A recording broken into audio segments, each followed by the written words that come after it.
Well, folks, what did I say at the end of my last video? Roll the clip. Our time's looking up. Can I afford to relax? No. you can never afford to relax when you're a Chelsea fan, boys, especially in this day and age. Yes, you can never afford to relax as a Chelsea Football Club fan. Champions League got underway last night. We lost 1-0 to Valencia at Stamford Bridge. Frank Lampard still yet to get a win at home as Chelsea manager. Yeah, just overall, absolutely shocking. So in this video, we're going to get into the nitty-gritty, the details of how Chelsea threw away an opportunity to get their first home win under Frank Lampard. And not only that, their first win back in Europe's top tier and top competition. So without further ado, let's get into it. So starting off with the lineup then, and it was a similar lineup, well, nearly exactly the same as the weekend against Wolves. The only change being that Kurt Zouma was in for Antonio Rudiger. Obviously, Rudiger picked up, or not only picked up, but probably aggravated a previous injury that he had against Wolves at the weekend. So he was out and Zouma was in. It was a back three again. Alonso was still playing left wing back with Azpilicueta right wing back. Jorginho, Kovacic, Mount, Tammy, and Willian was the starting 11. Obviously, Kepa a goal. To be fair, the first 10 minutes, 10, 15 minutes, I thought we were very quick out of the blocks. I did think we were looking positive. Willian was looking very sharp in particular, and obviously he's had his critics pretty recently. And I've been one of them. But he looked very lively in the first 10, 15 minutes, and then I wouldn't say a game-changing moment, but definitely the biggest moment, I would say, anyway, from the first half at Stamford Bridge yesterday, and that was the injury to Mason Mount. Now, he came under just a horrific tackle from former Arsenal man Francis Coquelin. It was an absolutely shocking tackle. Studs are up, and once the ball is already gone, he follows through high, right up, like kind of high up the side of the leg. And to be honest with you, I'm probably just saying this because I'm a Chelsea fan and I'm biased or whatever, but to me, Francis Coquelin was very, very lucky to escape a red card there. I think that was an absolutely shocking tackle. And only it was his first tackle of the game, pretty much. I do think his punishment would have been greater than only a yellow card, but Mason Mount never recovered from that. He tried to carry on for the next 5-6 minutes. Didn't work out for him. He was limping around, and he gets added to the currently growing injury list at Chelsea at the minute, and it just wasn't ideal, especially at that stage of the game. It probably disrupted our flow a little bit, and to be honest, the rest of the first half was pretty flat, apart from a late effort from Willian, good volley from him, but he was about the only bright spark in that first half. He was the only one that was looking like stepping up and, delivering and taking the game by the scruff of the neck, really. I thought he was excellent, and I did think, before we get into who played terrible, I am going to give credit where credit's due. Willian was very good, as I mentioned. I thought Azpilicueta, another player who's had his critics recently at right wing back, was excellent, I did think, particularly in the first half. Who else? Tamori was excellent in the back three. I thought he was very, very good indeed. Christensen made a few decent tackles as well. Apart from that, though, it was everyone else was pretty poor. Tammy Abraham was very much out of the game. He didn't get too many chances. That's not necessarily his own fault. But he could get more involved. He could drop off more. There was one stage in the second half where there was a long ball from a kick out, and Tammy kind of drops and nods it off to Willian when he ended up getting a free kick from it, which Alonso forces a good save out of Jasper Cillessen. But bearing in mind, boys, this was a Valencia team that's in turmoil, really. Their manager has just been sacked, Marcelinho, who has done so many great things for that club in the last couple of years, and is starting to, was starting to get them back to a place where they can really consider themselves one of the top teams in Spain. And then they sacked him and brought in Albert Celades, and they lost 5-2 to Barcelona at the weekend. So think about that. They're coming off a heavy, heavy defeat at Barcelona. So there was no better time for Chelsea to play Valencia, really. But you could tell that it was a team that was disjointed, falling apart, particularly in the first half, where they rarely got out of their own half with the ball, really. And I think the biggest thing was Chelsea not scored in that first half, because there was chances, not too many, but we just lacked that final bit of composure in the final third to create the chances for the forward players. But anyway, second half rolls around and Chelsea came out, started second half, similar enough to the way they came out started the first. They were all guns blazing for the first kind of 7 or 8 minutes. But again, it was all really huff and puff really. There wasn't too many clear-cut chances, and that was my issue with that.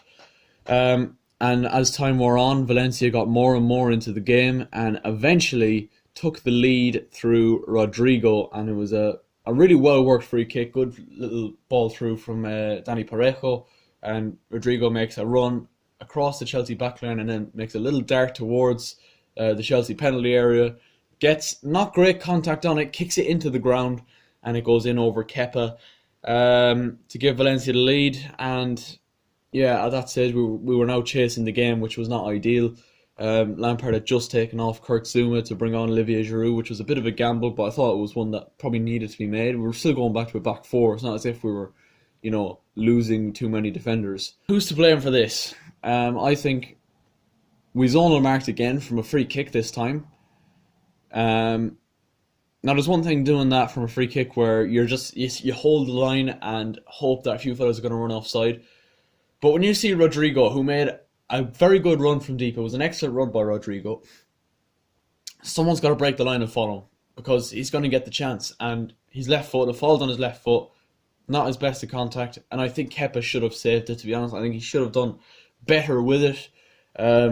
It's not as if it was a particularly venomous shot or anything. Yeah, he kicks it into the ground, and when that happens, it's a little bit more difficult for a goalkeeper. But I suppose the two nearest players to Rodrigo were Jorginho and Tammy Abraham. Neither followed him, and he got a free shot at goal. Simple as. Nobody followed him. And there was a similar, I suppose, like the warning signs were going off for set pieces in the first half, or not in the first half, it was started the second half, when Kevin Gamero peeled off away from the back post. I think it might have been Tammy Abraham again who should have been marking him, and they play a drilled corner towards the edge of the box, and Gamero is just completely free. He has all the time in the world. He could have even taken a touch to take the shot if he wanted, but he hit it first time and it flew over the bar, luckily for Chelsea. That was the warning sign. And then we got punished for not dealing with that issue when Rodrigo got his goal. And then going into the last 10 minutes, we were huffing and puffing still. It was just flat. There was nothing for players to aim at. The crosses from wide weren't great, and movement wasn't great whenever we needed movement. And but we did get a penalty late on with, I think it was 3 or 4 minutes left, maybe less even, when Daniel Vaz appeared to handball it in the box. It was a video assistant referee decision, and to be honest, one that shouldn't be given in my opinion. I think it's one of those, Tomori heads it down, Vaz's hand is, he's like that. It's not really, it's not one he can do an awful lot about. We've seen one obviously in the Champions League final last year with Moussa Sissoko, when Mane chipped it onto his hand. I mentioned that last night when I was watching the game, but in all fairness, Sissoko's hand was like that. Daniel Vaz, his hand is down by his side. There's not an awful lot he can do, and when you look at it in slow motion, yes, it does look like he can pull his hand out of the way, but we all know it's in fast time. There's no way you can move your hand out of the way unless your reflexes are like ridiculously good. I didn't care. I would have taken it. I would have taken a point at that stage. And then the biggest farce of the night was when three players stood up to take the penalty. 3. First of which was Ross Barkley. Ross Barkley takes the ball, puts it on the spot, and is ready to hit it before our other 2 penalty takers, like our actual penalty takers, Jorginho and Willian, get anywhere near him. And there's a bit of a scuffle looking for the ball. Jorginho eventually gives it up and wishes Barkley good luck. Willian continues to stand there while Barkley is ready to take the penalty. And then Ross Barkley skies the penalty. I called this at the time, into the Matthew Harding end, and that was our last chance of the game gone, and a point And no points is what we get at the end of the game. I said this at the time, right? When I seen Ross Barkley stepping up to take the penalty, I said this penalty is going into the Matthew Harding end. No matter what, it just is. Ross Barkley is not our penalty taker. I don't care if he scored a few penalties in pre-season. Who cares? Like, the penalty taker is Jorginho. And if it's not Jorginho, it's Willian. I said last night as well, I would not even have had Ross Barkley in the first 5 to take a penalty. Do you know what I mean? It would have been Jorginho, I would have had Willian, I would have had Tammy. God sake, I would have had Dave, I would have had, just any. Marcus Alonso would have hit a penalty. He's got a good strike of a ball. Like, just not Ross Barkley. Like, why? It's one of those ones where Ross Barkley, right, he's blatantly gone out to try and make a point. He's not in the team, and rightly so. He's terrible. Like, he's gone out to deliberately go out and say, right, I'm going to win the point here. He's gone completely against team rules, and he is out of order. He's completely out of order. Now, I know Frank said after the game, oh, when he's on the pitch, Ross is the penalty taker. That's not the truth. Let's be perfectly honest. Frank is just saying that for the media. He's doing that to deflect any sort of drama off the team, which, to be honest, it's a smart move by the manager. Literally, he's trying to deflect any sort of... We've seen it a lot with Jose Mourinho when he was in charge both at Chelsea and at Manchester United. It's deflecting any sort of drama away from the team and any sort of media attention. It's smart. But I bet when he got into the dressing room, he sat everyone down and he said, why is Ross Barkley taking that penalty? He should not take the penalty. In any situation, Ross Barkley doesn't hit penalties. Ever. Now, I don't necessarily agree with the way he hits them, but Jorginho scores penalties. I've only ever seen him miss one penalty in his whole career, and that was in the Carabao Cup final, which was obviously a terrible penalty. But besides the point, he scores penalties. He got one in the Super Cup against Liverpool earlier on the season. Jorginho is the penalty taker when he's on the pitch. Obviously, there was never an issue with this when Eden Hazard was here, because Hazard always took the penalties. But now that he's gone, it's Jorginho or it's Willian. More often than not, it's Jorginho. I've seen Willian hit amazing penalties in the past. Like, I don't see why Ross Barkley takes that penalty, and I think it's largely down to a lack of leadership from the players on the pitch. Our captain, Cesar Azpilicueta, right, had a very good game last night. Probably the best I've seen him play in a long time, right? But he should go up when this scuffle is happening and say, no, Jorginho hits it, or no, Willie hits it. It's simple. Like, I said it on Twitter last night, right?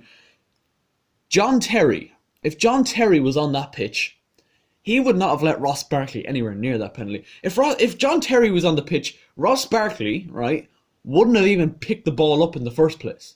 Because he knows that the captain would have been a big personality and he doesn't want to piss him off. Simple. So he would have just left it down. He would have just stuck to the rules. And I think that's where a lot of the blame has to go down to Azpilicueta. If you're going to be the captain, you've got to control things out there. We seen it last season in the Carabao Cup final when Kepa wouldn't come off for Maurizio Sarri. Azpilicueta didn't do anything. He just stood there idly by and just let it all happen. And he let this, let's be honest, it was an absolute horror show. He let it happen. A three-way horror show between Jorginho, Ross and Willie. He lets it happen. He stood by and let it happen. But Ross Barkley needs to be ashamed of himself. And I said it last night, I actually don't want to see him in a Chelsea shirt again. Maybe that was a little bit harsh, but it's not as if he's any good anyway. Let's be honest, like. But yeah, it just left you with a very sour taste in your mouth. And to be honest, after the weekend, and it was such a good performance at the weekend, and there seemed to be such an upbeat, happy-go-lucky kind of, attitude within the dressing room after that win at Molineux the weekend, that just seems to all go out the window now. And now, with all this, toxic behaviour from the likes of Ross Barkley and now the injury to Mason Mount, it's all bad stuff contributing to our game coming up this weekend against Liverpool. But yeah, we face, I think, Lille next in the Champions League. That's away, so that's going to be tough. And to be honest, you would have said you need to win or at least get, do you know what I mean, like a decent 7 points at least from your home games, your 3 home games. But that's not going to happen now. But anyway, Let me know your thoughts in the comment section down below. Leave a like if you have enjoyed. Subscribe if you're new. And yes, I'll catch you guys in a bit. Take care and good luck. Back to when we were young.